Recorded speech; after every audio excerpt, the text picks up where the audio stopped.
Hey guys, let's talk about Phoenix and public transport system across Phoenix. Okay. There's a lot of YouTube stations there that talk about tourism in Phoenix. A lot of YouTube stations that talk about transport in Phoenix. Okay. For me, I want to talk about how to pay for public transport in Phoenix. Okay. It's a very important topic, which a lot of people, again, public transport is very convoluted, but very important.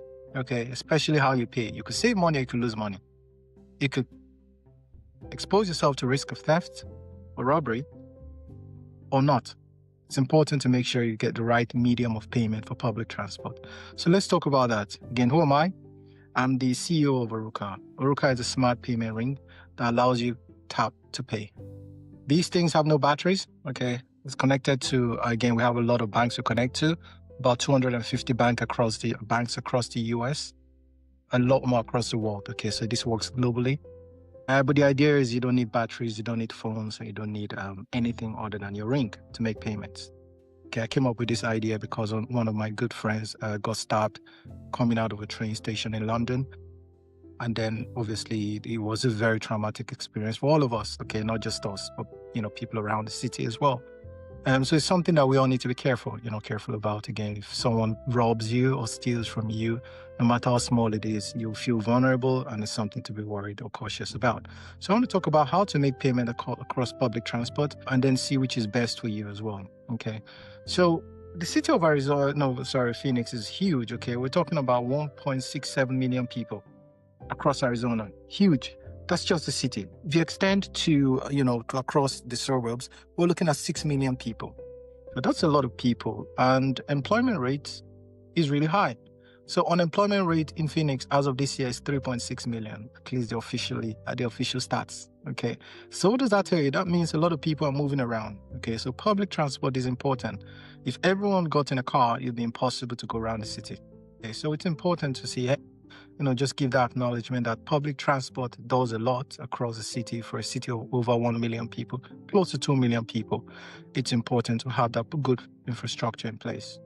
How do you move around Arizona? You move around with buses. We've got what's called the light rail, which is basically like a Valley Metro, rail system there. There's also a streetcar, call it streetcar. Okay, that's what it is. That's what it's called. It's a future BRT and also express services is what I can move around with. So between the buses and the rail, okay, and the streetcar, it's a good, public transport network system there, right? And then the question is how we use that going forward. So I'll start with the base, so cash. You can use cash to pay for at least for a single ride. So if you're going on a single ride on most of the rails, they would accept it. The buses would accept it as well, but provided you have the exact change to pay. So that's cool, especially. And the advantage of cash, as people say cash is king, is that you're king in the sense that no one knows where you're going. Okay, so if you're worried about the government tracking you or people tracking you in general, then what you can do is you can, just pay, just get your cash and pay where you want to go. There's a risk as well. Okay, the risk is just the inconvenience. You have to carry the exact change that you need wherever you're going. The risk of theft, I've talked about theft a lot. We get concerned about customers, making sure that they are safe as well. So to me, having cash, walking around with cash is not safe. Okay, especially if you're out to the city for a day or a week or two, you walk around with the cash you intend to use for the week. If that gets stolen, it's gone. You can't go to the bank to claim it back. You can't go anywhere. You go to the police station, they're going to write a report and that's all you get.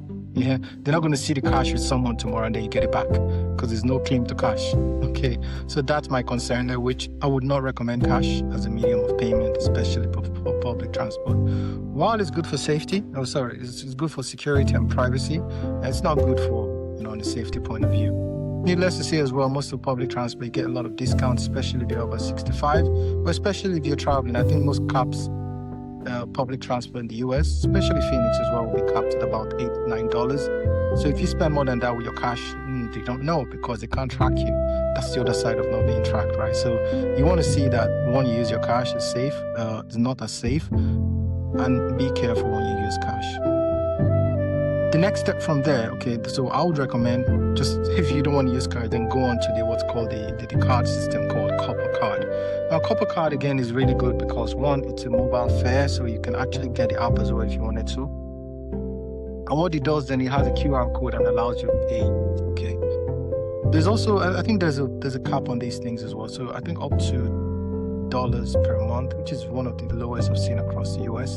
So $20 per month, and that's it. Anything over that, you don't get, you don't get charged anymore, which I think is very, very cool in terms of the cost. And there's, I think, up to $4 per week as well. So that's really good in the sense that you get that cap. As long as you have a copper card and you're using it regularly, then you get a cap on how much you spend, which is very good. The downside, okay, is just the reload, right? So you always have to reload these things. Again, you could go in the middle of somewhere and then just in the middle of a journey, you run out of credit. That's it, you're gone. So you have to keep tab of how your copper card balance is, how much is left, and also how you top up. You have to top up regularly on those things. The other downside as well, obviously, is if you lost the card, it's gone. Okay, maybe if you register it, you can do that. But I'm going to talk about other systems and other things that need your information. I for one, again, in being in fintech, we need information from users, but we only need it because we need to. If I ask you for your address, okay, at Orukka, I'm asking for your address so I can post you your ring, okay? If I'm giving you a ring and say, hey, where do you live, so I can post it to you, or where do you want it? That makes sense. But when public transport systems are asking you for a social security number, for your address, your full name, your date of birth, to me, that's unnecessary data. Again, in my background, I've always worked in the EU. In the EU are pretty strict about asking for data, especially where it's not needed. So to me, again, even then, we're not doing it well in the EU, I can tell you. So when I go to the US, I definitely don't suggest going for a travel card and putting all your registration details there. But the downside is if the card is lost, it's gone. It's almost like cash at this point. You can't lay claim to it unless you've registered it. Also the cost as well. So it costs you $4 to actually to buy the card, the copper card. In my experience, that's a waste of money as well, because to withdraw it, you have to put in a lot of forms. It's not straightforward to walk over and say, hey, I want my money back, as you do with the bank, or as you do with the bank card or with the ring. You can't tap, you can't do anything with it. So if you put $20 on your copper card, you have to use this $20 on a train or a rail or light rail or a bus. You have to use it. Yeah, and to me, it's a bit limiting in terms of what you can do with the card. You want to be able to use your cash for coffee, for restaurants, for other things, other than just putting it into some card with the hope of getting a discount. The discount is good, but it limits you to just that system or that ecosystem, which I'm not a fan of. Based on that, I'll go with the bank card. So the bank card to me is better than your copper card. And your bank card, again, is similar to, your copper card, except that you can use it everywhere. So if you have enough money in your bank account, you can use your card. As long as it has a symbol, which is a reverse Wi-Fi code, I call it that. So as long as your card has a symbol, if it doesn't, most banks do. So just go to a bank. Again, you can open up a bank account anywhere these days. For us, you can open our rings online. In most banks, you can open them online. You don't have to go into the branch and queue up or take time out of your day anymore. So easily just open it and they're going to post your card. Most of these, again, it could be prepaid where you can top up and go. Again, you can top up for your salary and it doesn't matter because the bank is secure.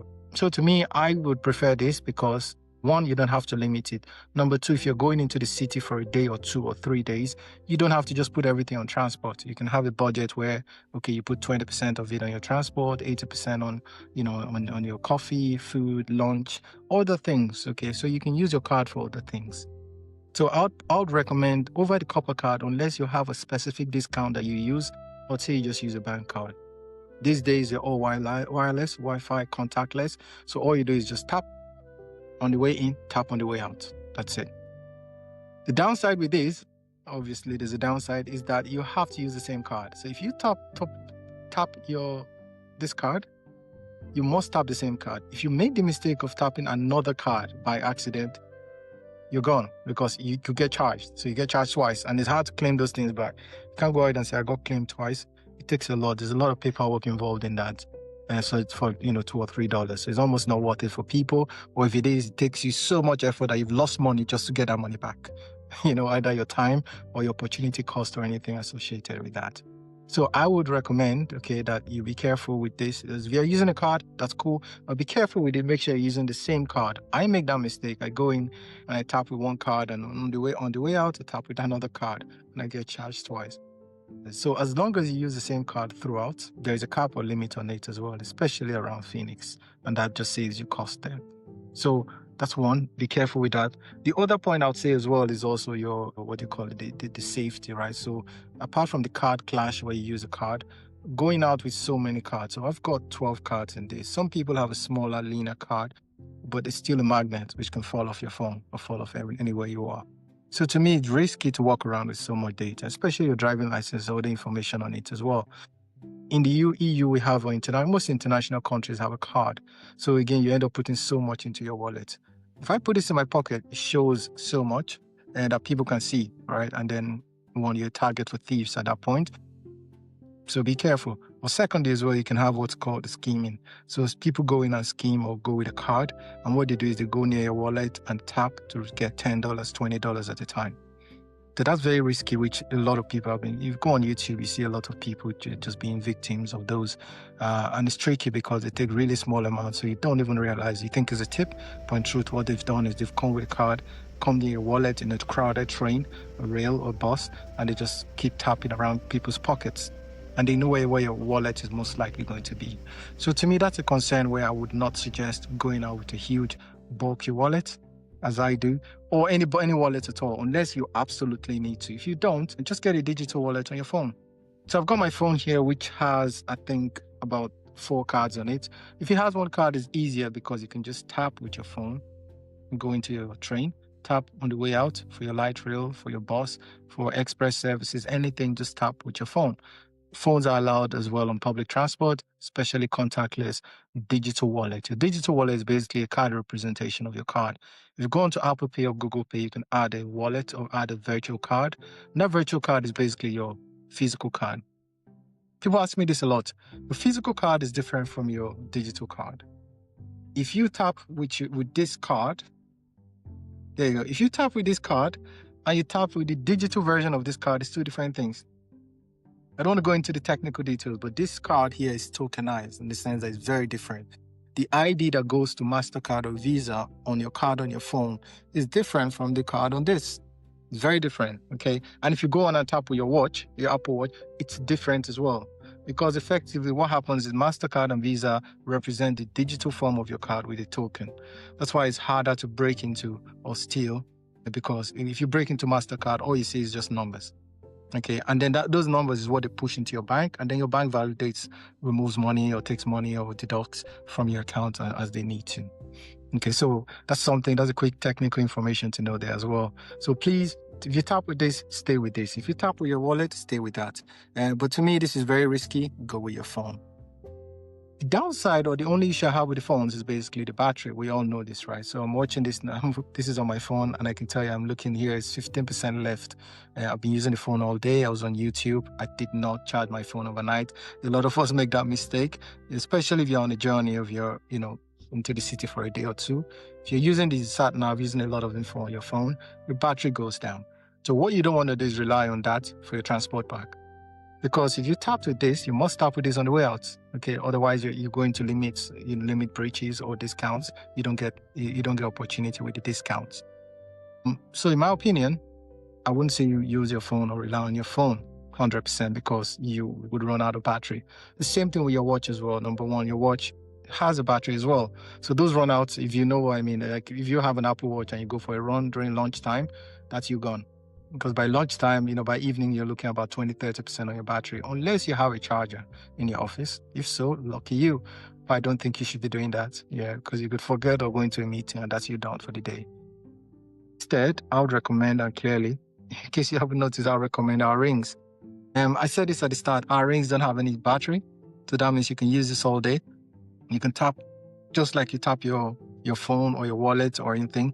You just tap with it. So you curl your fingers. So what we do is you curl our fingers this way, and then you tap at any turnstile. You tap for your coffee, for restaurant, for lunch. So effectively, this becomes like a wallet. It also becomes like it takes the charge of payments on your phone.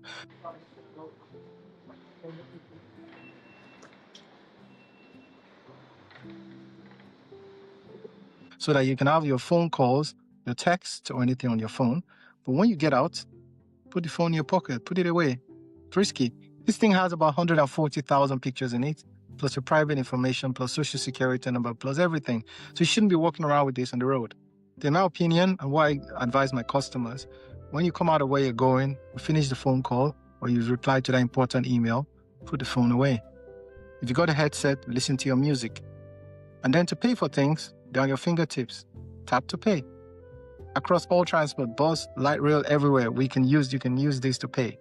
Okay, and so to me, I think this counters both, right? Because one, you don't need a battery, so you don't need to charge it. It's waterproof. If it rains, it's fine. You're not going to bring out your wallet in the rain, or otherwise you'll be soaked. The same with your phone as well. Phones are, mostly waterproof these days, but I still wouldn't go swimming with my phone, right? You wouldn't, but I'd go swimming with this as well. So it covers best of both worlds. Again, my customers that use it love it, especially in Phoenix. I have a few customers there as well.